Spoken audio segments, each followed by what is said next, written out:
서울이 품고 있는 공간의 과거와 현재를 만나보는 시간, 서울 공간 산책입니다. 네, 홍익대 건축학과 조환 교수님과 이야기 나눠보겠습니다. 교수님 안녕하세요. 네, 반갑습니다. 안녕하세요.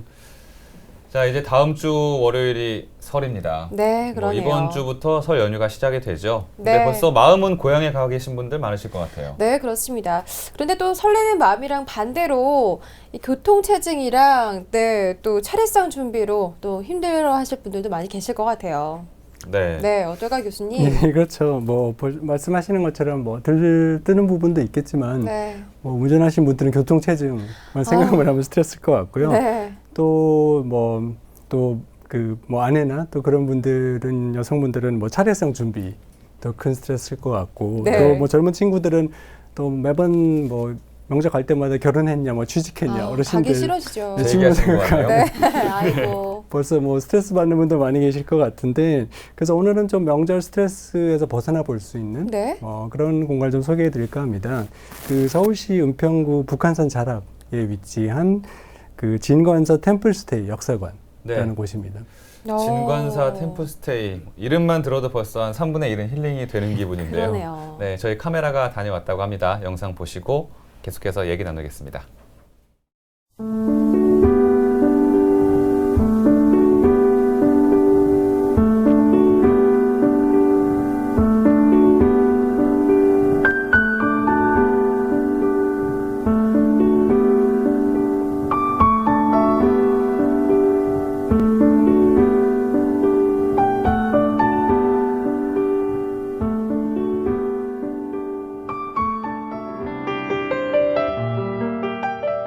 함월당은 이제 그 정면 9칸의 굉장히 큰 한옥이에요. 속으로도 그 깊이가 이제 한 9m 정도 되기 때문에 다양한 행사를 할 수 있는 공간이 마련되어 있는데, 가운데 5칸이 이제 가운데 부처님을 모시고 중요한 메인 공간으로 여러 가지 회의나 세미나 또 연회 같은 거를 또 명상 공간으로 되는데,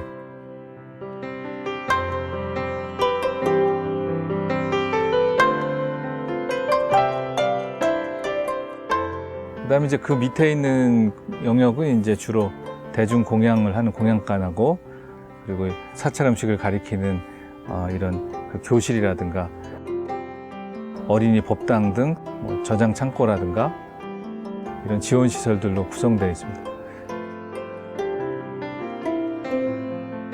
계곡을 따라 올라오면 이제 공덕원이란 건물이 한 27평 정도 돼서 사람들이 한 10여 명 정도가 와서 명상도 하고 이제 여기서 수련도 하실 수 있는 공간입니다.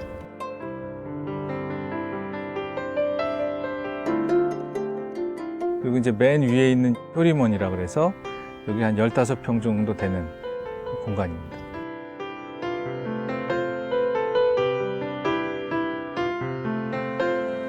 명상을 하는 분들이 앉았을 때 계곡이 이렇게 그대로 느껴질 수 있도록 설계를 했어요. 또 여기에 이제 계신 분들, 수행을 하시는 분들이 이 공간을 어떻게 느낄 거냐, 이런 것에 더 집중을 해야 하고요.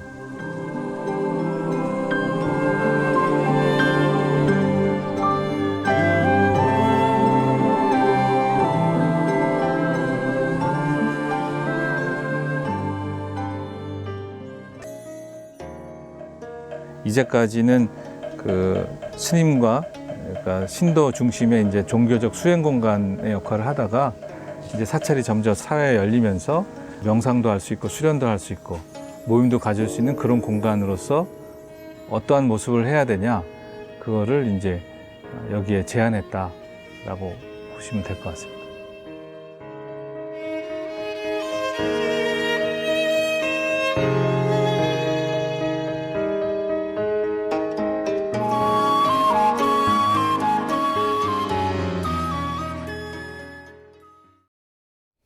네, 도심 속에 이런 곳이 있었군요. 정말 고즈넉하고 머릿속이 깨끗하게 비워지는 그런 느낌인데, 그야말로 명상이나 수련하기에는 최적화된 공간이라는 느낌 들었어요, 교수님. 네, 그렇죠. 또 새로 지은 건물인데도 아주 오래 전부터 이곳에 그런 있었던 것처럼, 네. 그런 느낌도 참 들고요.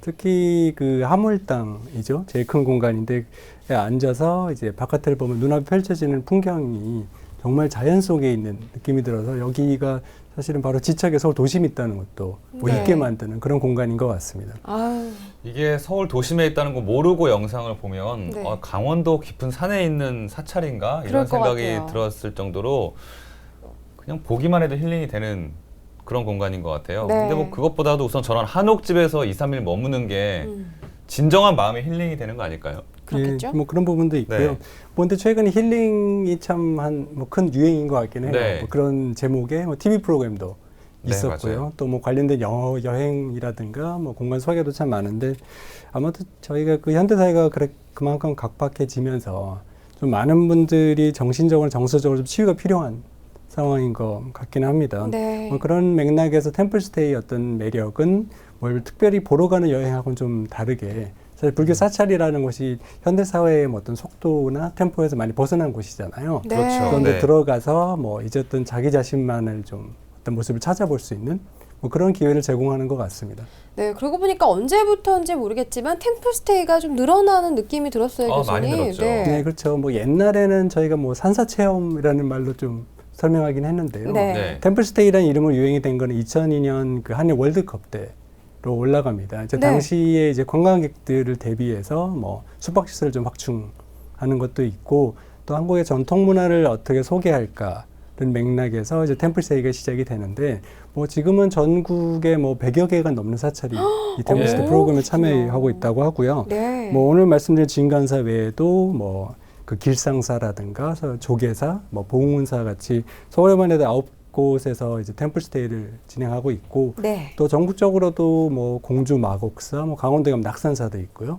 또 뭐 경남에 가면 뭐 해인사나 통도사, 뭐 전북에 있는 화엄사처럼 네. 한 번쯤 들어봤을 법한 사찰에서는 거의 모두 템플스테이를 하고 있다고 그렇군요. 생각하시면 됩니다. 네. 그래서 처음에는 외국인을 위한 관광 상품으로 개발했지만 지금은 좀 치유와 힐링이 필요한 내국인들한테 더 인기 있는 공간이 된 게 아닌가 싶은 생각도 들고요. 네. 정말 전국에서 100여 개 사찰에서 이 템플스테이를 진행을 하고 있는데 그럼 유독 진관사 템플스테이가 이렇게 유명한 이유가 뭘까요? 뭐 일단 접근성이 제일 좋은 게 아닌가 싶습니다. 아, 네. 은평구에서 근방이기도 하고요. 또 그거 외에도 마치 여기에 들어가 보면 산사에 들어와 있는 산속의 사찰에 들어와 있는 그런 느낌이 드는데 뭐 제일 그 밑에 공간이자 이제 선방 이제 강당 역할을 네. 하는 화몰당 그리고 그 위에 한 10명이 숙박을 할 수 있는 뭐 공덕원 그리고 제일 위에 가족이나 또 개인이 방을 빌릴 수 있는 그 효리몬까지 그 산의 그 경사를 따라서 정말 절묘하게 배치가 되어 있습니다. 그렇군요. 정말 그야말로 도심 속에서 힐링을 제대로 느낄 수 있는 그런 공간이라는 생각이 드는데 교수님 이 진관사 내부 공간들도 좀 궁금합니다. 어떤 공간들이 있을까요? 뭐 일단 뭐 여기를 가게 되면 처음은 진관사 그 사찰 한번 둘러보실 것 같은데 네. 거기서부터 이제 다리를 건너가야 되거든요. 근데 다리 이름이 세심교예요. 이렇게 마음을 씻다라는 의미의 네. 다리가 되죠. 네. 그리고 들어가면은 이제 제일 밑에 건물이고 제일 큰 건물이 화몰당을 만나게 된 화몰당은 이제 전면 9칸에 측면 3칸이 되는데 규모로만 치면은 그 진관사 쪽에는 대웅전이 전면 5칸에 측면 3칸이니까 굉장히 큰 건물이거든요. 네. 그런데 정작 다가가게 되면 굉장히 작게 느껴지는 게 이제 건축가가 일부러 측면을 먼저 보게 배치를 해놓게 됩니다. 그렇군요. 그래서 좀 건축가의 세심한 어떤 배려가 느껴지고 그 위에는 공덕원이나 효림원도 이렇게 올라가면서도 뒤로 이렇게 조금씩 물러 앉아서 이게 드러나기보다는 마치 산속에 있는 느낌이 네. 들기는 하죠. 그래서 특히 맨 위에 있는 그 효림원 누각에 딱 앉아 있으면 마치 그 창으로 내가 세상의 중심에 있는 것 같은 느낌도 들기는 하는데 그 뭐 효림원의 위에 처마랑 또 밑에는 공덕원 화몰당의 처마랑 절묘하게 약간 액자 같은 그 프레임을 만들어내서 그걸로 보고 있으면 경험하기 좀 힘든 어떤 풍경을 느껴볼 수 있습니다. 확실히 이렇게 산을 뒤에 두고 있으니까 건축물하고 자연하고 많이 조화를 배려한 것 같아요. 네. 근데 이 진관사의 템플스테이, 전 또 이 템플스테이 관심이 또 있으니까. 그러세요? 템플스테이는 어떻게 진행이 되는 건가요, 여기는? 보통은 1박 2일 프로그램이라 생각하시면 되는데요. 네. 크게는 뭐 휴식형과 이제 체험형 있다고 합니다. 휴식형 말 그대로 그냥 1박 2일 동안 편안하게 쉬는 거고요. 그거 마음에 드네요. 네, 그렇죠. 네. 그리고 이제 또 많이 인기가 있는 거는 체험형인데 체험형. 체험형은 말 그대로 이제 예불이라든가 뭐 바로 공양이라든가 사찰 생활을 이제 1박 2일 동안을 체험을 해보는 네. 되겠죠. 특히 이 진관사는 비구니 스님들의 수행 사찰이기도 한데 네. 그 사찰 음식을 먹어보는 바로 공양이 굉장히 유명하기도 합니다. 아, 그래요? 네. 네. 근데 아마도 그건 조선 시대부터 이어온 그 수륙제 때문이 아닌가 싶기도 하고요. 수륙제요.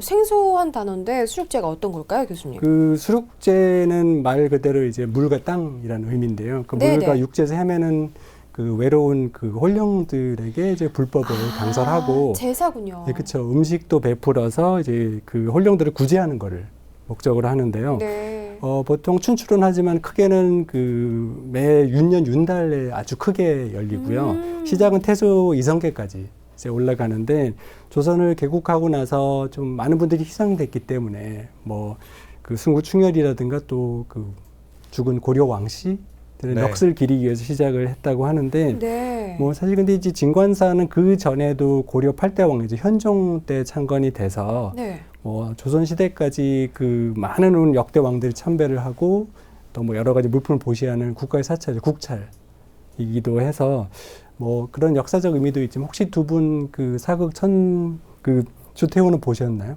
천추태우요? 네.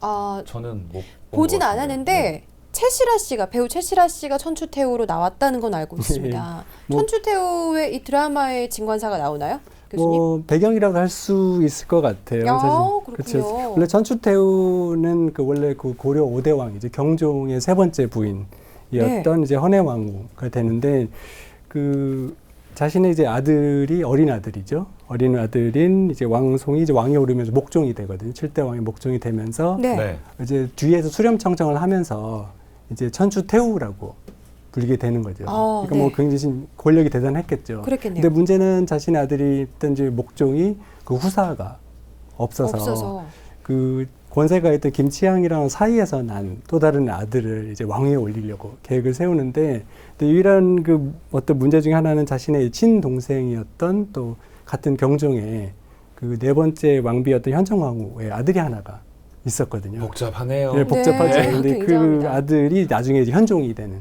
분인데, 이제 아. 어떻게 하든지 없애야 되는 상황이 되는 거죠. 그래서 가족끼리. 그렇게 되는 거죠. 뭐 권력이 무섭긴 한데, 네. 그래서 이제 그 나중에 현종이 될 그 왕순이죠. 그때 이름이 순이었는데, 그 순경사라는 절로 먼저 보내게 돼요. 왜냐하면 보내놓고 이제 기회를 봐서 이제 암살을 하려고. 쫓아내는 거군요. 네, 그렇죠. 그런데 또 순경사에 있던 승려들이 아마 현종의 어떤 임금 댐댐이를 봤다고 해요. 그래서 오. 번번이 자기 올 때마다 이제 지켜주다가 힘드니까는, 당시 이제 그 고려 수도 개경이잖아요. 네. 그러니까는 더 먼 곳인 이제 한양의 삼각산이죠. 지금의 이제 북한산의 옛 이름인데, 네. 그 기슭에는 조그만 암자인 신혈사로 보내게 됩니다. 그 신혈사 네. 스님이 진관 스님인 분인데, 근데 신혈사라는 이름도 재밌는 게 뭐냐면 신신자에 구멍 혈자거든요. 그래서 매번 자기 올 때마다 진관 스님이 그 자기 침대 밑에 구멍을 파놓고 거의 현종을 숨겨줬다고. 숨겼군요.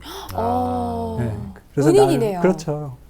그래서 나중에는 이제 김치향과 이제 천추태우가 영부 때문에 쫓겨나게 되고, 이제 목종이 죽으면서 이제 현종이 왕이 되는데, 네. 야. 현종이 참 감사하잖아요, 진관 스님이. 네. 그래서 신일사 근처에다가 정말 거대한 사찰을 지어주고, 이름도 진관 스님 이름을 따서 이제 진관사라고 진관사. 아. 지어지게 되죠. 그래서 그 이후로는 고려 내내 어떻게 보면 왕을 그 보호해준 네. 사찰이기 때문에 네. 굉장히 많은 왕들이 찾아오고 고시를 그럼요. 했다고 합니다. 그럴 만한 가치가 있네요. 그러면 현종에게는 목숨을 구해준 은인 같은 곳이네요. 네, 그렇기도 하고요. 근데 그 이후에도 여기가 또 재밌는 거는 2009년에는 대웅전 이제 뒤쪽에 칠성각 네. 이라는 조그마한 그 장각이 있는데, 그걸 해체 복원하던 중에 그 일제강점기 때 그 사용된 그 태극기 수많은 또 신문 자료가 우와. 발굴이 됐다고 합니다. 근데 네. 이거를 숨겨놓은 거는 정확하지는 않지만, 추정하는 거로는 그 항일 운동을 하다가 이제 3.1 운동 또 하신 분인데요. 네. 그 진관사의 주지 스님이었던 백초월 스님이 이제 숨겨놓은 게 아닌가 싶고, 근데 이분도 결국 붙잡혀서 청주 교도소에서 옥사를 하게 되는데, 네. 어떻게 보면 진관사가 약간 그 어떻게 보면 나라를 구하는 그런 역할을 시대별로 많이 했던 것 같고, 또 템플스테이의 재미도 좀 이런 역사나 뒷이야기를 좀 알고 그런 것도 하나의 재미가 아닐까 싶은 생각도 듭니다. 재밌네요. 그러니까 쭉 역사를 훑어주셨는데 시대별로 봐도 그 시대를 아우르는 정말 의미 있는 그런 곳이라고 생각이 듭니다. 이곳에서 아직도 템플스테이가 진행이 되고 있는 건가요? 물론이고요. 네. 설 연휴 기간에도 진행된다고 들었고, 그냥 진관사 그 템플스테이 홈페이지가 있는데 네. 거기 들어가서 신청하시면 되고요. 한 4월 중까지 벌써 예약을 받고 있다고 합니다. 인기가 많군요. 저는 오늘 교수님 말씀 들어보니까 네. 이 진관사 템플스테이에 이 진관사가 어떤 곳인지 설명해주는 네. 그런 프로그램이 있으면 참 재밌겠다라는 재밌겠다. 생각도 했었습니다. 네, 맞습니다. 의외로 예약하는 거 간단합니다. 마음의 힐링이 필요하신 분들 찾아보시면 좋을 것 같습니다. 네, 서울 공간 산책. 오늘은 진관사 템플스테이 역사관에 대해서 알아봤습니다. 조한 교수님 오늘 도움 말씀 고맙습니다. 네, 감사합니다. 고맙습니다.